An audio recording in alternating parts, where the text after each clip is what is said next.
If you like horror games, this game is for you. I am just 13 and I needed to use my brains for this game. Saints and Sinners is a survival horror action game where you can free roam the ruins of New Orleans. It's based in the universe of the famous show The Walking Dead. There are different factions and people you can talk to. Some are there to help you while others are out to get you.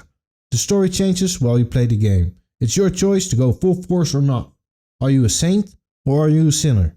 While you unravel the mysteries of the town. It's a survival game where you have to craft and collect things in order to progress and to feel safe. It's a slow-paced game where zombies are hiding in dark corners, so you need to take in the environment and make the right choice in order to survive.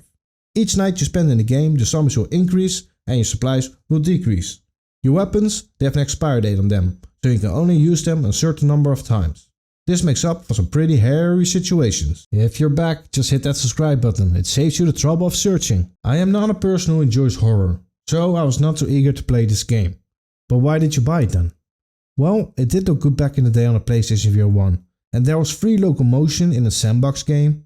I always want to experience something like that in VR. GTA will be the dream though. I'm a grown man, I can take on some zombies, right? Kind of. The zombies were not my biggest challenge, it was the fractions and their guns. I did enjoy the game way more than I thought I would. I'm so glad I hold off playing this game. This game is so much better with the Sense controllers. Everything you need is on your body. You have set slots for your journal, flashlight, ammo and heavy weapons. And you need to use them by simply grabbing it from your body. Then you have two spaces on your left and right hip where you can place your knives and your handguns. Reloading, you need to inject the clip with X or square depending on which hand you're holding your gun. Triangle is used for standing and ducking. It's quiet, and maybe a bit too quiet. The sound effects of a knife and sinking someone's skull is nice. Gunshots, they sound realistic, just like weapons bouncing off walls. The length of the dialogue is up to you. If you get sick of it, just say bye and leave. Or commit murder. Story in the game is also spoken while you're gaming. It does get annoying that you can pick up the same dialogue over and over again. I'm no expert, but overall it does give me a horror vibe. The thing I found about ports from the PlayStation VR1 to the PlayStation VR2 is they don't really give the game a big boost. The graphics don't take away from the gameplay. I might make it sound that they're bad, but that's not the case. It does look dark and grim, just what you can expect from a horror game.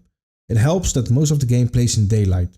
Now you can see the visuals. I did find some spots that were a little bit too dark for my liking, but your flashlight helps. Not a great deal, because it's still dark and scary. I would give this game an 8 out of 10. Like I said, I'm not a big fan of zombies, but it's so satisfying to plunge a knife in somebody's head when they're least expecting it. They make an area quite big where you can grab an object. You have 3 weapon slots, an ammo slot, a backpack, a journal and a flashlight. Now you have to be really aware of how and where you grab stuff. Often I grabbed the wrong thing. Also I found a bug with the key in the first quest. The key disappeared for some reason. Oh yeah, and one more thing. Chapter 2 I'll be doing with a guest. I need somebody to hold my hands with these horror games. Soon there'll be new and old guests on my channel. Stay tuned and until next time.